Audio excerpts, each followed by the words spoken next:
Good morning dear students. Gayatri college के online platform पर आप सभी का हार्दिक स्वागत है।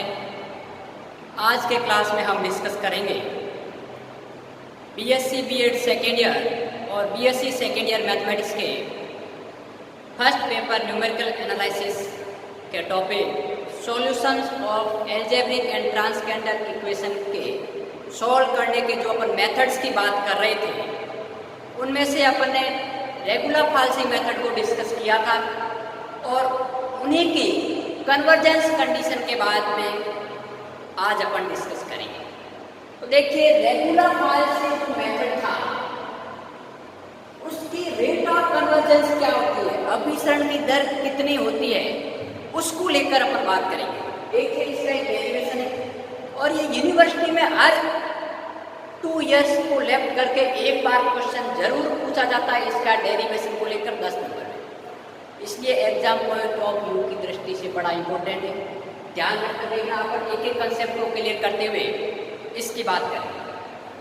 तो देखिए, ये अपन पहले डिस्कस कर चुके हैं कि जो फॉर्मूला होता है रेगुलर फाल्सी मेथड का, वो आपके पास में होता है x of n plus 1 equals to xn minus 1 into f of xn minus this।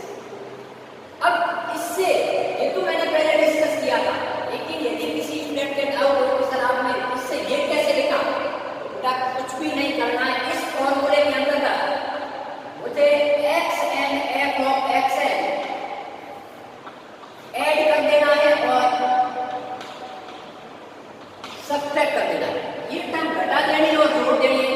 अब मेरी बात सुनो, ये xn का टर्म है, ये भी xn का टर्म, इन दोनों में से xn कॉमन लेना, पॉजिटिव और नेगेटिव, तो ये हो गया xn into f of xn minus f of xn minus 1। इससे ये नीचे वाला कैंसिल आउट हो गया, बसा xn बसा या माइनस एक टर्म ये बसा और एक टर्म ये माइनस बचा, तो ये आपके पास है माइनस आ गया और आपके पास में ये टर्म आ जाएगा। ठीक है, तो माइनस बाहर ये पॉजिटिव और ये नेगेटिव, तो ये इस प्रकार एक टर्म आया है। किसी को डाउट हो कि ये कैसे आया, तो इस प्रकार आप कर सकते हैं। अब मुझे निकालना है रेट ऑफ कन्वर्जेंस। ये जो इटरेशन मेथड है, पुनरावृत्ति सूत्र है, अपन क्या करते थे, समीकरण का मूल निकालते थे बाय रिपीटेशन मेथड, बार बार अप्रोक्सीमेशन लगाकर। तो मैं मान लेता हूं कि इसका जो अपन nth अप्रोक्सीमेशन लगाएंगे, ठीक है, तो जो इसका nवां मूल होगा वो मान लेता हूं मैं xn, ठीक है, और जो इसकी सीक्वेंस प्राप्त होगी वो आपके पास में xn। तो अपन मानेंगे, माना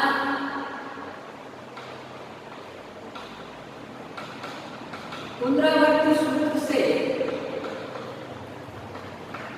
प्राप्त अनुक्रम xn है, ठीक है, ये हो गया। अब मेरी बात, मान लीजिए कि nवां रूट है, वो आपके पास में xn है। तो उससे पहले मैं मान लेता हूं, माना L का समीकरण f of x बराबर 0 का एग्जैक्ट रूट है, ठीक है, का वास्तविक, जिसको इंग्लिश से बोलते हैं एग्जैक्ट, हिंदी में कोई दूसरा वर्ड तो बोले ना, एग्जैक्ट मूल है।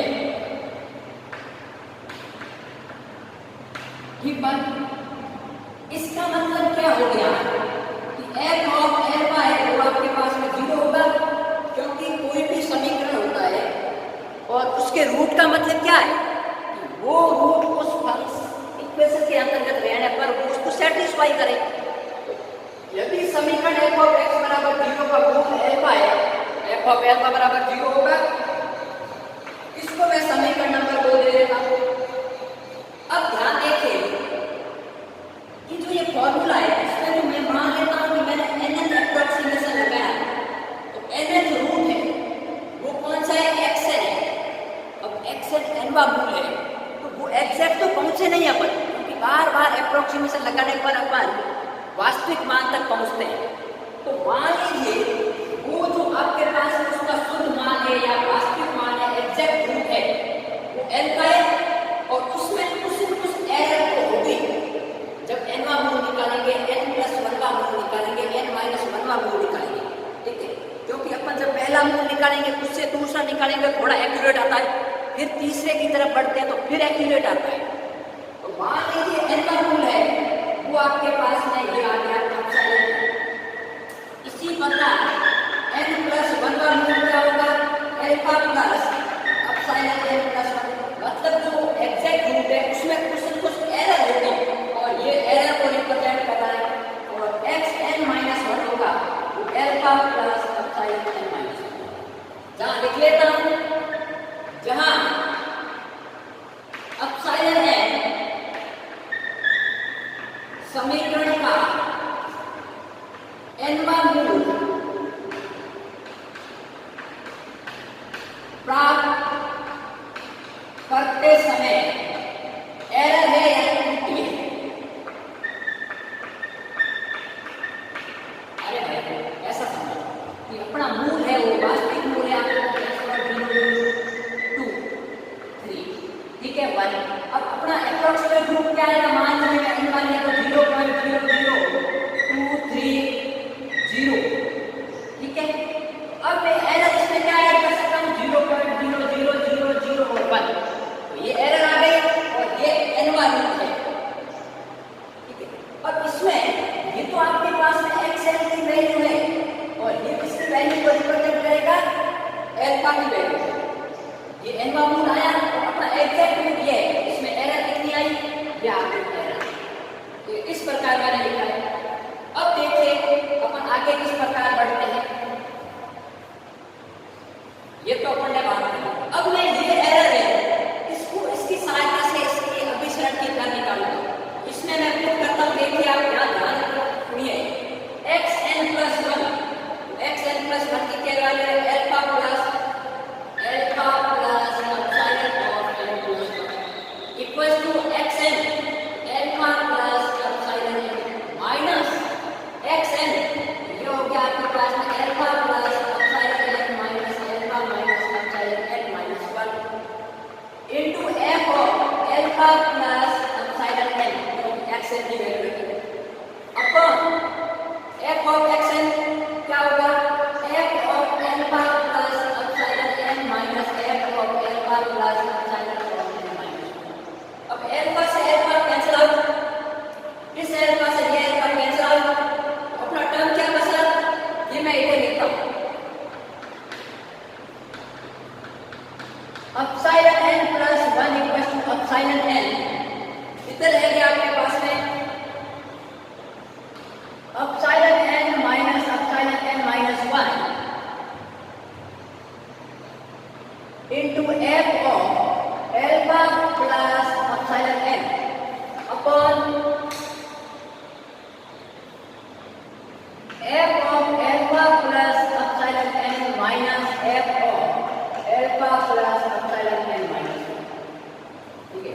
ये माइनस ऊपर है, ये इसके सब स्क्रिप्ट में ध्यान, ठीक है। अब मैं एलसीएम लेता हूँ, एलसीएम लूंगा तो ये वैल्यू इसके साथ आएगी, तो epsilon of n+1 equals to epsilon n f of alpha plus epsilon n, ये इसके साथ माइनस का epsilon n f of alpha plus epsilon of n-1, फिर इसका इसके साथ multiply epsilon n f of alpha plus epsilon n, और फिर ये माइनस, सॉरी ये माइनस का है, ये माइनस माइनस प्लस, ये आएगा epsilon of n-1 into f of alpha plus upon, ये आएगा f of alpha plus epsilon n minus f of alpha plus epsilon n-1, ठीक बात। अब बात सुनिए, इसमें कोई टर्म कैंसिल आउट हो रहा है क्या, ये टर्म कैंसिल आउट हो रहा है, तो अपना पास में क्या फॉर्मूला बन गया भाई, एप्सिलॉन ऑफ n+1 है, वो इन दोनों में आपके पास में ये एग्जैक्ट आ रहा है, क्या आएगा, epsilon of n-1 into f of alpha alpha plus epsilon n और उसमें से अपन इसको सब्ट्रैक्ट कर देंगे, ठीक है। बट्टे में आपके पास में आ गया f of alpha plus epsilon N minus f of alpha plus epsilon N minus 1। ठीक बात, यहां तक तो अपन पहुंच गए, लेकिन अब एक प्रॉब्लम और आएगी। यहाँ पर ये जो वैल्यू है वो फंक्शन के अंदर है, इसको अपन क्या करेंगे, टेलर सीरीज से ओपन करेंगे। अपन जानते हैं we know that by Taylor's theorem,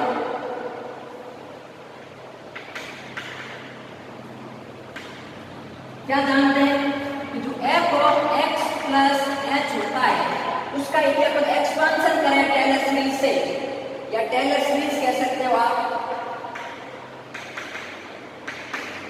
ये होगा आपके पास में f of x plus h into f dash h plus h square upon 2 factorial f double dash h। ये इस प्रकार चलता है, इसका यूज मैं यहाँ करूँगा, ठीक बात। तो देखिए पहले इसको एक बार लिख लीजिए, फिर मैं इसको इधर वापस लिखता हूँ ताकि आपके पास में नीचे देखने में दिक्कत नहीं रहेगी। तो पहले इसको आप एक बार स्क्रीनशॉट ले लीजिए, फिर अपन आगे बढ़ते हैं।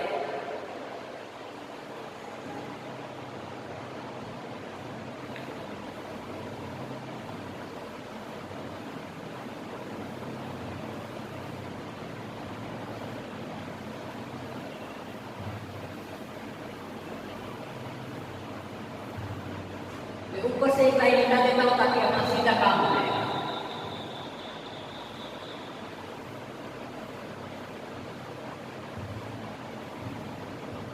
अब देखिए मैं इसका टेलर सीरीज से एक्सपांशन कर रहा हूं, ध्यान दें क्या लिखा हुआ है, एप्सिलॉन एन प्लस 1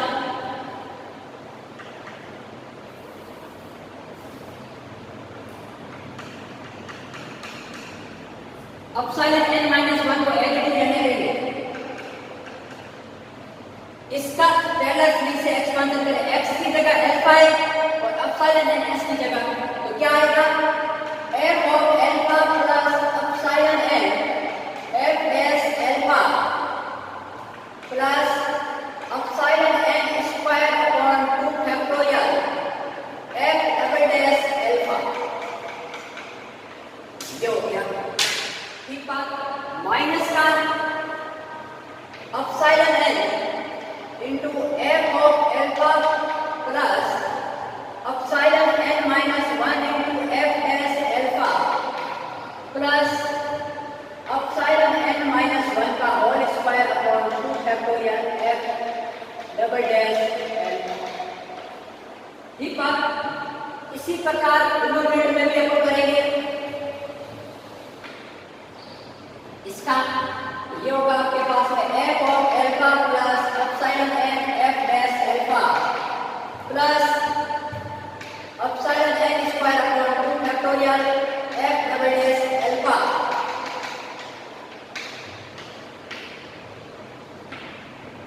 इसी प्रकार इसका करें f of alpha plus epsilon N minus 1 f dash alpha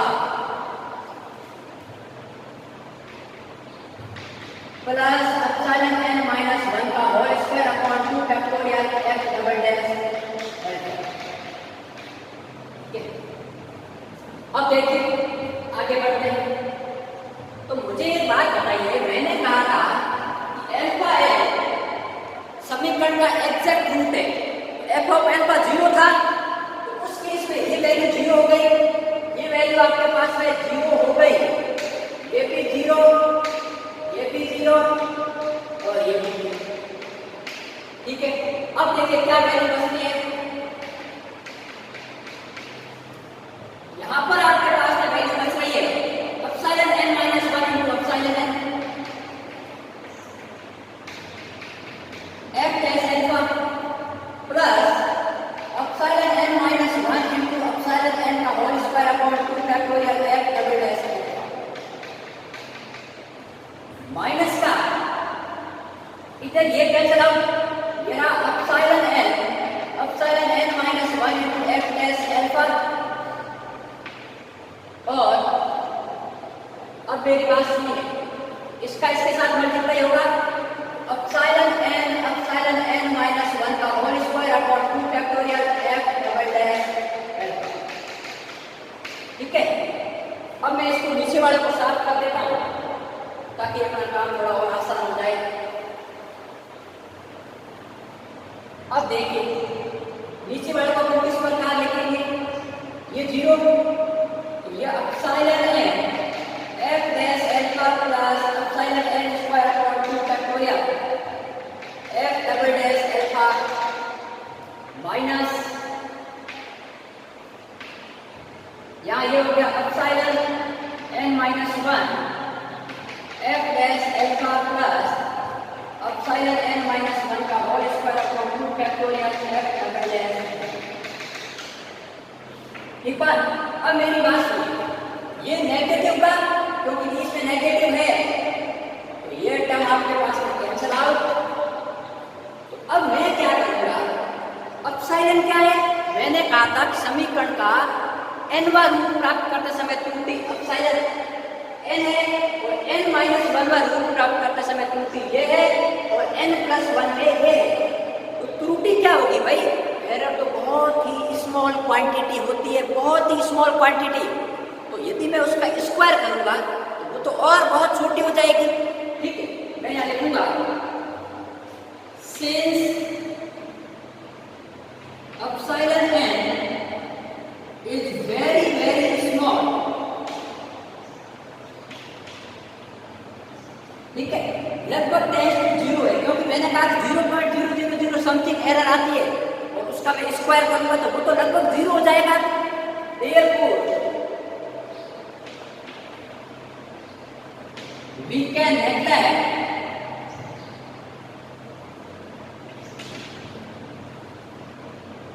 higher powers of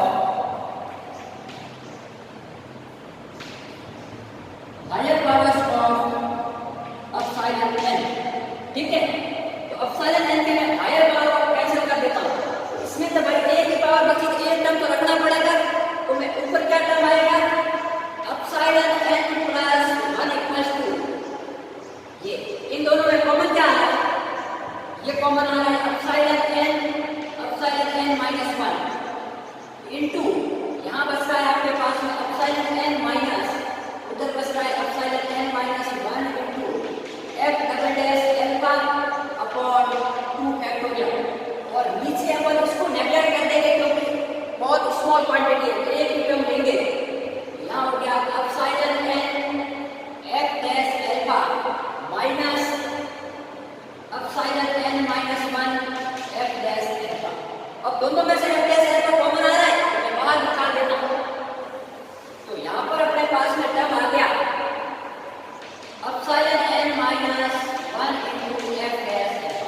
अब आप कहोगे सर इसमें तो आपने इसकी हायर पावर थी, एक चीज बड़ा ध्यान था, इसमें एक ही टर्म बचा इसलिए इसको नेगलेक्ट नहीं किया, यहाँ पर एक टर्म आ गया।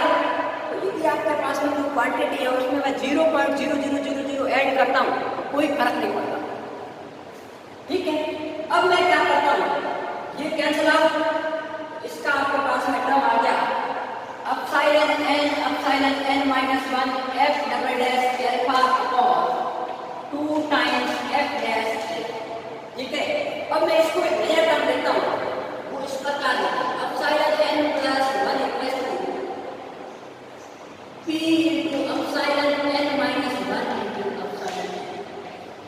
ये आपके पास में वेयर p एक कोई आपके पास में पैरामीटर है जिसका मान क्या है, F double dash alpha upon 2 times F dash alpha. अब मुझे निकालना है अभिसरण की दर, तो मैं मान लेता हूं कि अभिसरण की दर k है और उस k का मुझे मान निकालना है। ठीक है, तो मैं ऊपर से थोड़ा रफ कर देता हूं।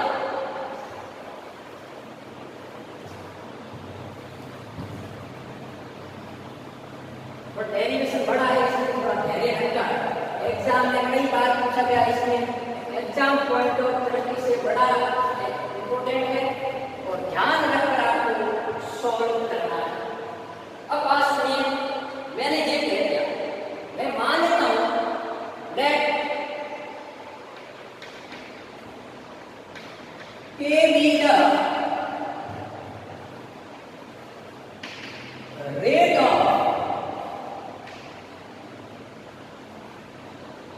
convergence of regular-Palsy method.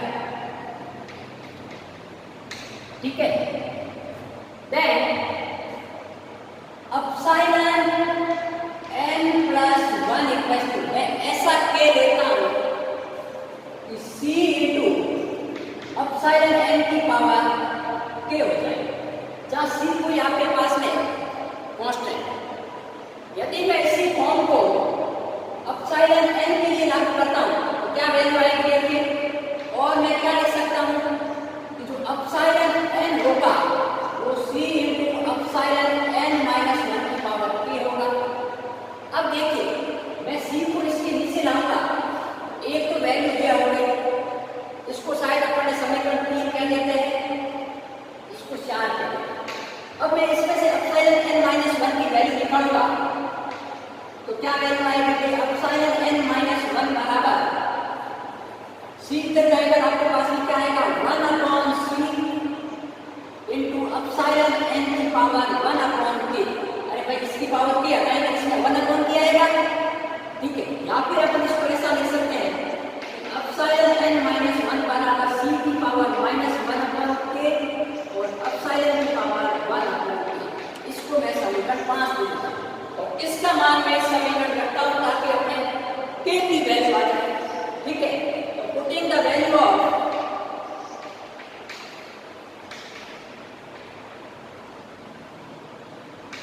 values of 4 and 5 in 3 we get, ठीक है।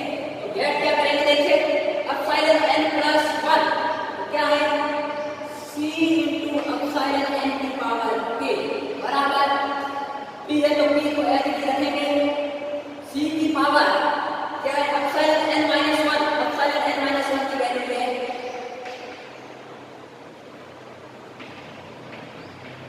और into epsilon n को अपन ऐसे ही रखेंगे, क्योंकि या तो टोटली अपन epsilon n minus 1 में कन्वर्ट करो या epsilon n में कन्वर्ट करो या epsilon n plus 1 में कन्वर्ट करो, ठीक है। तो अब देखिए अपन इसको यहां से हटा देते हैं, रिमूव कर देते हैं, तो मेरे पास क्या क्वांटिटी आ जाती है देखिए। मैं क्या करता हूं, equating the like powers of epsilon n, ठीक है। तो epsilon n के समान भागों की तुलना करें, equating the like powers of epsilon n, ठीक है। तो मैं क्या प्राप्त करूंगा देखिए, इधर आपके पास में epsilon n की पावर क्या हो गई k, और इधर क्या हो गई epsilon n की पावर 1 upon k plus 1, ठीक है। तो इसको मैं क्या लिख सकता हूं, ऐसा लिख सकता हूं कि k स्क्वायर बराबर 1 plus k, ठीक है।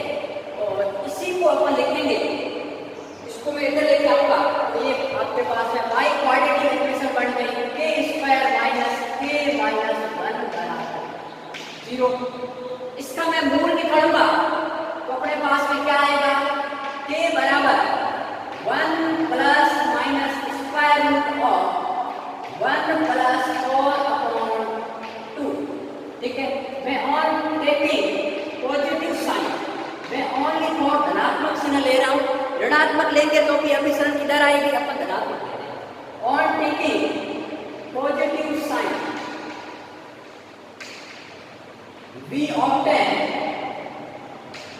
क्या हो जाएगा भाई, k बराबर 1 plus square root of 5 upon 2 बराबर इसकी वैल्यू होगी 1.618, ठीक है। ये आपके पास है वैल्यू आ गई, ठीक है।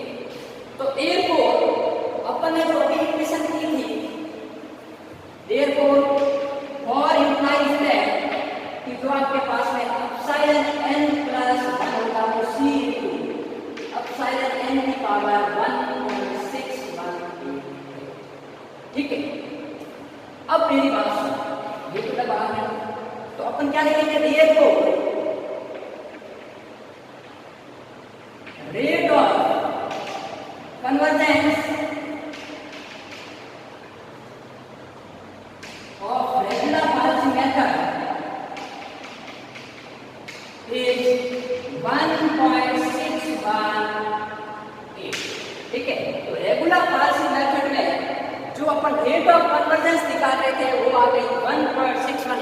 मतलब 1 से भी ज़्यादा है। इसी प्रकार अपन न्यूटन रैप्सन की भी देखेंगे कि इसकी तुलना में ज़्यादा है या कम, अर्थात वो एग्जैक्ट कौन सा देता है, रेगुलर बाजी देगा या न्यूटन रैप्सन देगा। अभिसरण की दर से अपन ये पता लगाएंगे कि कौन सा जो मेथड है वो अधिक एक्यूरेट वैल्यू देता है। ठीक है, तो आज की क्लास में अपन ने इसके डेरिवेशन को लेकर बात की। कल के लेक्चर में अपन न्यूटन रैप्सन मेथड के ऊपर डिस्कस करेंगे।